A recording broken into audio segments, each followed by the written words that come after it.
Hello and welcome to your care certificate. So in this standard we're looking at communication and it's standard number 6 within the series. So remember, you have to do 15 workbooks to get the care certificate. So let's look at communication and why communication is so important. Good communication develops your knowledge and understanding. It's an integral part of what we do, and it helps us build and work in relationships. It allows us to understand people's views and take into account their needs and wishes. The 6 C's, one of the final C's is around communication. So therefore, communication is an essential part for a caring relationship. It enables us to build trust and to work with families and individuals we care for. So it's important and integral that we're able to communicate in an effective manner. Now, there's more than just one way of communicating than verbally. So here, it suggests that we have things such as gestures, tones of voices, our facial expressions. We can shrug, we can nod, we can move. We can communicate using an array of resources, such as phones, texts and emails. So it's important to understand different ways in which we can communicate. Now, you are going to come across different people in different care settings, and everyone's got a different communication need. It's important that you're able to adapt your style of care and nursing to meet those needs of people. So let's look at some of the ways in which we can do this. We have verbal communication, and that works on the grounds that the person that I'm talking to understands the way that I'm speaking. It means I need to think about my voice, pace, volume and tone. So we're going to adapt it for different situations. I may be able to do sign language. So again, if I understand basic sign language, even if it's just the alphabet, at least I can spell things out to somebody. I may have Makaton as part of the sign language. We can have Braille, which is a series of dots in a piece of paper. I'm able to use my body language because we know 55% of communication is done through gestures. I may nod and smile, and I may put my thumbs up. Gestures, again, may be a great way. Facial expressions, just smiling, having good lip reading skills. Eye contact is essential. So if I have somebody sitting down or in a bed, it's an appropriate need for to come down on eye level and look at them so they're able to lip read. If I'm leaning over somebody, it feels really uncomfortable. It doesn't feel very kind and it doesn't feel very compassionate. So it's important we can lip read. Positioning, so the way that we stand or sit is really important as well. And again, we can write. If we have language barriers, because again, we live in a multicultural society, where can I go to find out some of that information? I may be able to use Google Translate to be able to interpret some of the things that I'm trying to say. I may have picture cards, and we can use pictures as part of a sign of communicating. Whatever the method is that you choose, it's important that you do think about this. Remember, if we don't understand what we're trying to say, how is our customer going to understand? So really having a basic understanding of good communications is essential for health and well-being. We have formal and informal ways of communicating as well. When we go into people's homes, we don't want it to feel rigid or structured. We want to come across in a kind, caring, compassionate way. As a nurse and a teacher, I get accused of 2 things when I talk to people. The first thing is I get told is don't talk to me like I'm a student, because I have a way of talking to people which may come across as a lecturer. And the other thing that I get told is don't talk to me as if I'm a patient, because I may be coming across as a kind, caring, compassionate person. So it's important that I adjust and I think about my communication methods when I'm talking to people, and likewise with you. If you're a parent, you may end up talking to people as if they're a child. So it's important that you adjust your mindset when talking to people. So again, we've talked about formal and informal communication. It's important that we change the way in which we communicate to help the person understand. Consent is an underlying principle during nursing and social care. We want to gain consent from the person that we're caring for because it puts them at the centre of the care. Therefore, we must know that they have to understand what we're saying to be able to make a decision, to be able to decide whether or not they can or cannot consent. So it's important we give them that information in an appropriate manner. Equally, we want them to communicate back to us, and we need to be aware that communication back to us may not be verbal, but it may be through implied, so them nodding, or through gestures as well. And whatever the way is that you get that communication, it's important that you log that down in what was said or you saw. Communicating language, needs, wishes and preferences is also an integral part to us. We have things such as dialect and slang in other languages which can be used as we're talking to people. So it's important we get it right from the onset. We know that we may say things that is offensive accidentally, and it's important that we correct that and apologise and use the right language. Language is a really powerful thing. So in health and social care, we use a lot of equipment to provide personal care. People would say to me an awful lot of the time, people with dementia is like treating babies, and it's not. They're not babies, they're adults. They don't wear nappies, they wear incontinence pads. So don't use the term nappy. If we're putting in an apron around somebody's neck, call it an apron and not a bib. If we're going to give them a plastic cup, don't call it a beaker, because all of those terms, all of that language sounds like we're talking to children, and we're not, we're talking to adults. So be mindful how you might feel if somebody talks to you in a way in which the language is going to be offensive. Equally, we can communicate via touch. Touch is such an important part to our society. It makes us feel secure and safe. But equally, it could be offensive and somebody may be offended by touch. So it's really important that if we use touch, it's used in a way that is appropriate and is consented. An important story about a time when I dealt with a lady who was end-of-life care. And she was in a lot of pain and discomfort and she couldn't tell me, but I could see on her face that something wasn't right. Myself and my other colleague, we went in, we cleaned her room, we changed her bed and we sorted everything out. Head to toe personal care. She was unable to say thank you, but she took my hand and she stroked it. And that meant more than 1,000 words, because I felt the connection and I felt her appreciation. So we shouldn't underestimate the power of touch when we're communicating.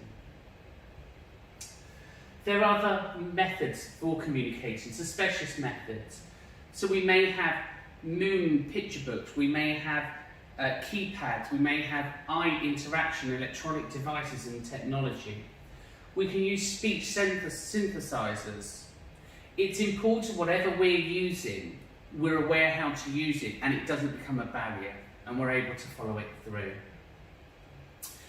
Barriers to effective communication is what stops us communicating in a way, so sending and receiving a message.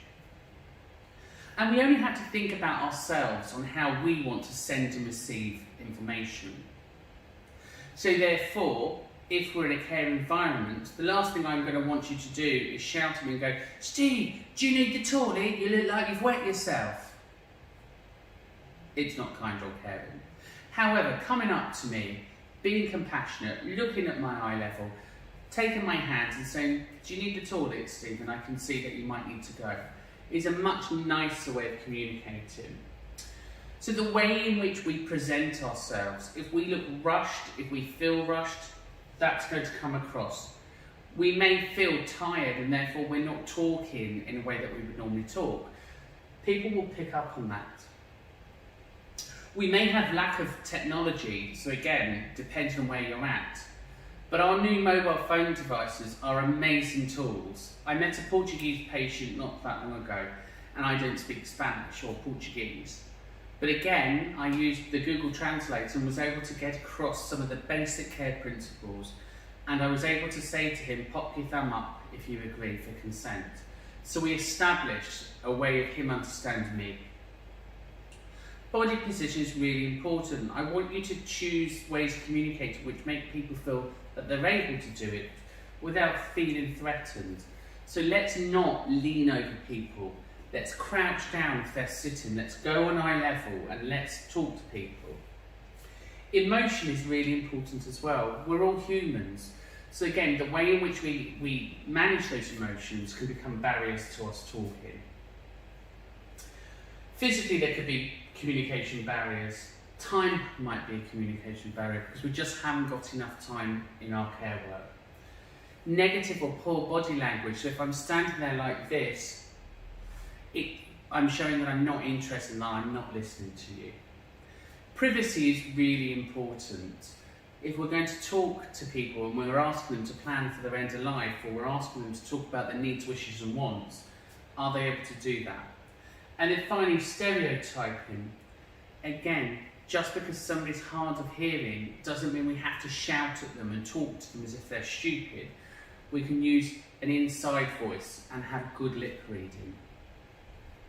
So there's lots of things there in which we need to do.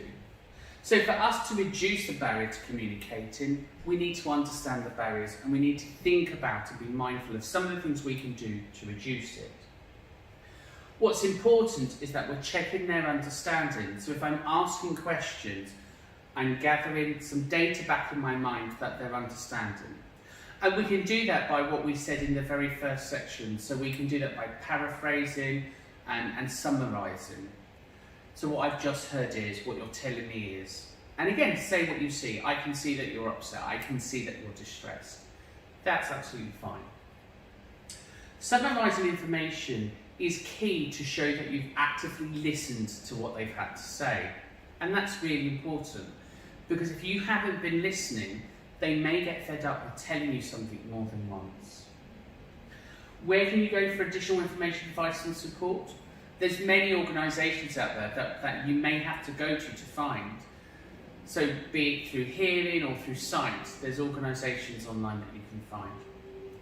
Again, through NICE guidelines or through the Social Care of Excellence website, you can find other places to find additional advice and guidance.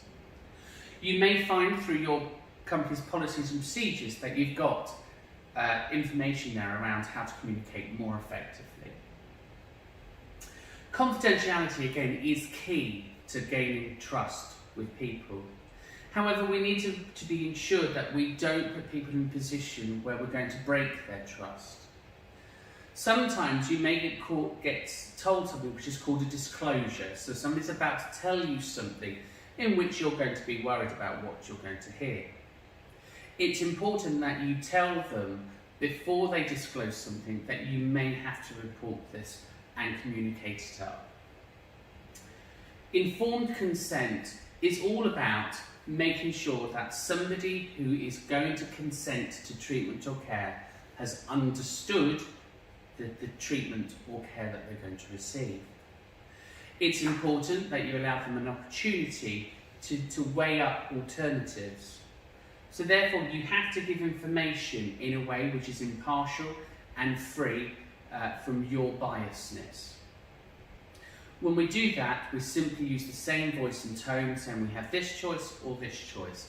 This choice, this is the outcome, and this choice, this will be the outcome. It's important that we follow the GDPR laws and we work around confidentiality and other things. We understand there is other legislation out there, such as the Human Rights Act, which may look at the way we handle people's data. However, there are limits to confidentiality. It's important that we work in a way that shows duty of care, keeping people safe and free from harm. Therefore, if we believe somebody's going to harm somebody, we have to break that confidentiality. If we believe that they're likely or have been involved in a serious crime, we may have to report this. If they're going to harm others, or if your safety or a vulnerable child is at risk, these are all examples of a time when we're going to break confidentiality. You will end up with dilemmas. So what's really important is that you don't put yourself in a situation where you're listening to information in which you're not able to deal with. So it's important you look for the sign language, you look for the body, and you look for what they're about to tell you so you can respond more appropriately. In Standard 14, we do cover about how to record documentation further on, so we won't cover this now. So in summary, communication takes place via face-to-face, over the phone, text and emails. What's important is that people have an opportunity to communicate. It's what connects us as a society. It's good for our mental health and our well-being. It helps reduce anxiety and worries. So therefore, when you're in a situation with limited communication, think about how you can promote that moving forward. So let's now look at the knowledge requirements that you need to do to complete this workbook. So the first one, it's looking at a table and it's asking you to choose 5 different types of communication and describe, so tell me how you might use them. Here, we're looking at examples of good communication and effective working relationships, and it's asking you to describe how good and poor communication could affect those. So think about maybe your staff handovers and how you're getting data and information on people. Here, it's asking you to complete the table and describe how body languages and other ways and things can affect. So why is it important that you notice changes in people's reactions? So if you think about the other unit, we talked about managing conflict. So if you're not watching for change in reactions, have you noticed that I've gone from happy to maybe agitated and aggressive? And again, fill these in as examples. Here we've got another spider chart, and it's asking you just to list ways in which you can help establish communication. So think of those barriers that we had and some of the things that you could do to help reduce them. Here, it wants you to describe again how you can help establish individuals' communications, language and needs and preferences. So if you're talking to somebody, what can you do to help build those up? Here, we want you to list again and complete the diagram 6 different styles and methods of communicating that could help when communicating with individuals. So, for example, touch, maybe writing, etc., etc. Moving on, we've now got another table here in looking at different ways in which communication is affected, and it's giving you an example on this one. So here we've looked at one of the barriers, maybe substance misuse. So maybe somebody's drinking alcohol, or maybe they've taken drugs.